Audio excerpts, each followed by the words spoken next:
Mitra 95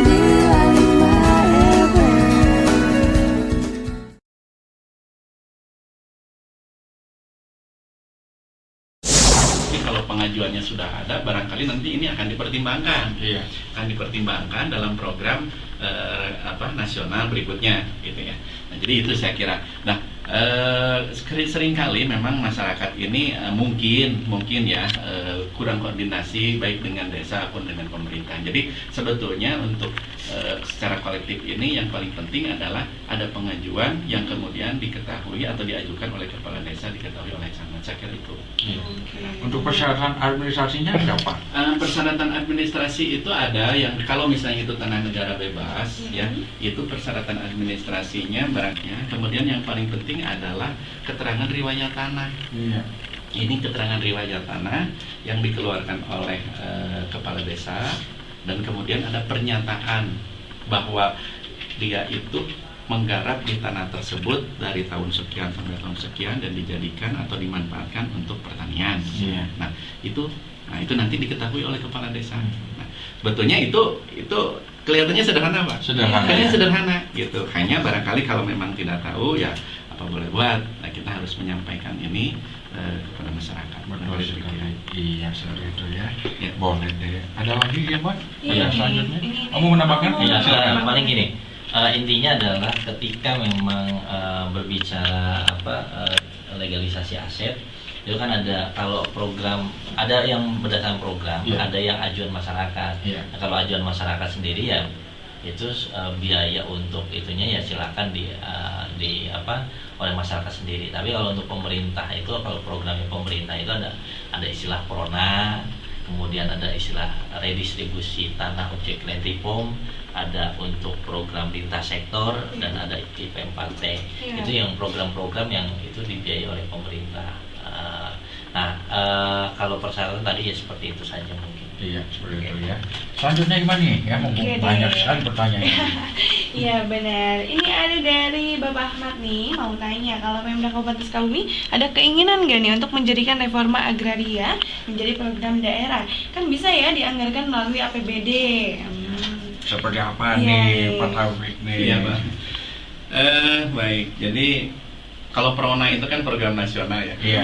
Nah, memang ini sudah kita sentil-sentil nih kaitan dengan Proda, program daerah. Hanya tentu saja ya ini juga kita harus melihat aturannya, jangan sampai nanti ketika ini digulirkan gitu, jangan sampai muncul permasalahan, karena kan sekarang ini persoalan semacam hibah itu juga kan banyak yang mesti ditinjau kembali, Pak, gitu ya. Memang sudah wacana-wacana ke arah sana itu memang sudah ada gitu. Istilahnya nanti Proda, di mana ada program nasional legalisasi aset itu kan kemudian bukan diambil alih, tetapi daerah juga membuat program itu. Nah, ini sebetulnya wacana-wacana ke arah sana sebetulnya sudah ada. Iya, seperti itu ya. Dan selanjutnya nih ya, ada dari Aidil di Cibadak nih ya. Ini tentang berdasarkan pengajuan warga nih atau inisiatif program Pemda ya, fokus lokasi daerah untuk program reforma agraria ya. Dan juga ini tolong tanggapan dari narasumber sendiri nih ya terkait kasus HGU Tenjo Jaya di Cibadak sendiri, seperti apa nih Pak Taufik nih, Pak? Aduh, ini krusial sekali nih ya, kasus banget memang ya. Kita juga mengikuti perkembangan daripada Tenjo Jaya ini. Beberapa kali juga ada audensi, pernah dengan Dewan, pernah juga dengan masyarakat Tenjo Jaya. Yang intinya adalah bahwa Tenjo Jaya ini kan dulu adalah HGU atas nama PT Tenjo Jaya. Nah, kemudian beralih kepada PT Bogorindo. Nah, akan tetapi di dalam proses pengalihan ini yang kemudian menimbulkan persoalan gitu ya. Persoalannya di mana? Persoalannya adalah terkait dengan masyarakat yang memang sebagai penggarap gitu. Nah, pengalihan dari dua perusahaan inilah yang kemudian memunculkan satu persoalan di mana barangkali ini sekarang sedang dalam proses hukum, Pak. Jadi kami pun maaf dalam hal ini barangkali tidak bisa menjelaskan secara gamblang karena kita menunggu aja dulu, Pak. Kita menunggu bahwa ini nanti proses hukumnya akan seperti apa, karena ini kelihatannya sudah ditangani oleh pihak kejaksaan yang mungkin nanti akan naik kepada ke pengadilan. Barangkali itu kita tunggu aja kalau untuk masalah ini. Barangkali itu komentar dari kami, mungkin dari Pak Hajar. Hajar, tanggapan? Ya mungkin inilah artinya menjadi catatan yang bagi kita ketika memang prosedur itu sudah sesuai dengan aturan hukum. Saya kira memang maka apapun misalnya hasilnya nanti ketika memang sudah sesuai dengan prosedur hukum, saya kira kalau proses pelimpahan hak gitu ya atau legalisasi aset yang memang sudah sesuai prosedur, saya kira ini akan cepat selesai ya, tergantung bagaimana nanti hasil apa, karena itu sudah masuk ke proses penyidikan ya. Iya. Dan itu sudah ditangani oleh pihak kejaksaan. Saya kira ya ini mungkin menjadi catatan juga bahwa antara masyarakat dengan pemerintah yang memberikan atau BPN lah ya, atau juga para pengaju ya yang mengajukan. Masyarakat kan mengajukan melalui siapa? Melalui kepala desa. Kepala desa juga nanti camat juga mengetahui yang seperti itu. Nah ini yang mungkin prosedur-prosedur inilah yang harus diperketat. Kemudian harus mengetahui juga aturan mekanismenya seperti apa. Apakah memang itu sudah habis HGU-nya ataukah memang sudah muncul SPH-nya kan gitu. Ini yang harus coba di-clearkan dulu gitu. Jangan sampai ya inilah akhirnya terjadi hal-hal seperti ini. Saya kira ini mungkin nanti menjadi istilahnya ya evaluasi buat kita semua gitu. Kedepannya ya ketika ada program-program pemerintah berbicara tentang legalisasi aset atau redis lah misalnya seperti itu, ya kita harus clear and clean-kan dulu di persoalan hak gitu ya. Apakah HGU atau dan hak guna dan sebagainya lah ya. Mudah-mudahan ya, kalau saya sih berpikirnya ya kasus tersebut ya mudah-mudahan bisa cepat selesai, bisa ada titik terangnya seperti apa. Itu aja mungkin bagi saya sih melihatnya. Iya, boleh ya. Selanjutnya Ima nih. Oke, boleh. Ini dari Iis di Serade. Assalamualaikum warahmatullahi wabarakatuh. Waalaikumsalam. Ini mau tanya nih, keberhasilan dari program ini ke depannya itu akan seperti apa ya? Keberhasilan dari program ini ya, reforma agraria ini. Iya, berarti dari ini segi apa diukurnya mungkin keberhasilan dari program ini? Iya. Seperti apa nih Pak? Ya baik, tetap saja bahwa tujuan pemerintah itu adalah ingin meningkatkan kesejahteraan rakyat. Ya. Jadi salah satunya adalah tentang legalisasi tanah. Karena walaupun tanahnya sama, tapi kalau tanah itu belum jelas haknya, barangkali kalau orang Islam bilang tidak barokah ya. Iya betul. Karena tanah itu kan jelas bahwa tanah ini adalah benda yang berdokumen, di mana dokumen ini jelas harus sah secara hukum, secara agama. Nah sehingga ya kita sangat berharap bahwa dengan adanya reforma agraria ini bisa meningkatkan legalisasi tanah dari asalnya tanah negara atau mungkin tanah yang anggaplah kurang jelas menjadi tanah yang lebih jelas milik sendiri. Itu hal pertama. Yang kedua adalah tadi bahwa ketika ini sudah menjadi lahan masyarakat, maka pemerintah pun tidak gamang untuk memberikan subsidi, Pak. Dengan catatan bahwa petani ini tidak bekerja sendiri, tetapi dia membentuk satu penyatuan usaha secara kolektif.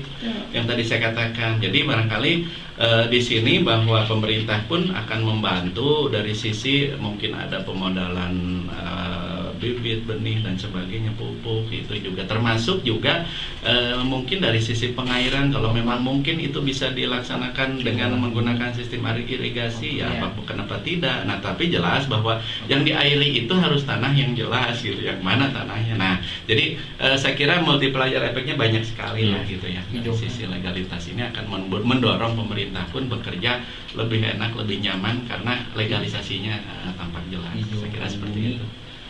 Ya seperti itu ya. Kang Ajak ada yang tambahnya? Kita memang dari reforma agraria ini kan semangatnya kalau kita berangkat dari kemiskinan ya. Kemiskinan, maka kita berharap ini bisa berimbas terhadap pengurangan kemiskinan. Kemudian dalam hal yang lain ya, kalau kita sih sebetulnya ingin memperbaiki. Jadi gini, biasanya di reforma agraria itu setelahnya jalan, artinya tindak lanjut oleh pemerintah daerah mulai program-program kebijakan. Saya kira ini bisa ditindaklanjut ke pemerintah daerah mulai dinas terkait terkait dengan permodalan, bibit dan sebagainya itu bisa jalan lah ya. Sehingga masyarakat tadi harapannya untuk masyarakat menjadi sejahtera seperti itu. Kemudian juga kita berharap ini melalui program reforma agraria ini kasusnya seperti Tenjo Jaya itu bisa kita kurangi dengan program reforma agraria ini. Jadi mengurangi sengketa atau konflik pertanahan dan keagrariaan. Kemudian juga kita mencoba untuk bagaimana karena tujuan dari reforma agraria ini banyak ya. Dari mulai menata kembali pertanahan, kemudian sampai meningkatkan ketahanan pangan. Itu yang kita dorong ke sana. Nah, kita berharap ya Kabupaten Sukabumi sampai saat ini kita komunikasi cukup baik karena kami di NGO komunikasi dengan BPN, kemudian dengan pemerintah daerah itu cukup baik. Bahkan kita rutin secara reguler melakukan diskusi ya secara reguler. Kemudian kita mencoba merespon perkembangan yang menjadi program reforma agraria. Nah, harapan kedepannya karena kita program ini akan berakhir tanpa kami pun gitu, tanpa kami yang mendampingi mengasistensi program reforma agraria, saya kira tinggal bagaimana legalisasi asetnya, kemudian akses reformnya itu adalah oleh pemerintah daerah melalui dinas terkait. Saya kira itu aja mungkin target kita di reforma agraria selain tujuan-tujuan yang diharapkan tadi di dalam program reforma agraria. Nah, kemudian karena kita juga kehadiran dari Bapeda, sebetulnya ini Bapeda punya peranan penting di dalam reforma agraria ini. Barangkali mungkin ada sedikit waktu untuk dari Bapeda seperti apa untuk nanti merespon tentang reforma agraria ini. Iya, seperti apa nih? Perkenalan perkenalan dulu. Dengan Bapak siapa, Pak? Dengan Yana, Bapak Yana. dari bidang ekonomi Bapeda Kabupaten Sukabumi. Oke deh. Ini kan masih bahas mengenai reforma agraria nih ya. Kalau dari Bapeda sendiri ini tanggapannya seperti apa nih melihat reforma agraria sendiri nih? Kalau reforma agraria, kalau dari sisi kami dari Bapeda, intinya adalah ekonomi. Jadi begitu ada reforma agraria, ujung-ujungnya adalah kesejahteraan masyarakat. Jadi kalau kemudian reforma agraria tanahnya dibagikan kepada masyarakat tapi tidak mensejahterakan masyarakat, ini juga menjadi kendala bagi kami. Kedepan kita sudah punya target bahwa indikator untuk rencana pembangunan jangka menengah tidak lagi berbicara produksi, tapi akan berbicara berapa kesejahteraan yang akan dicapai ke depan. Di reforma agraria yang sudah terjadi dari mulai Pirbun dulu ketika zaman Orde Baru, Pirbun itu kan ada kredit yang dikucurkan kepada masyarakat, tanahnya diakui oleh masyarakat. Masing-masing Pirbun itu misalnya untuk Cimas itu kurang lebih 1,3 hektar.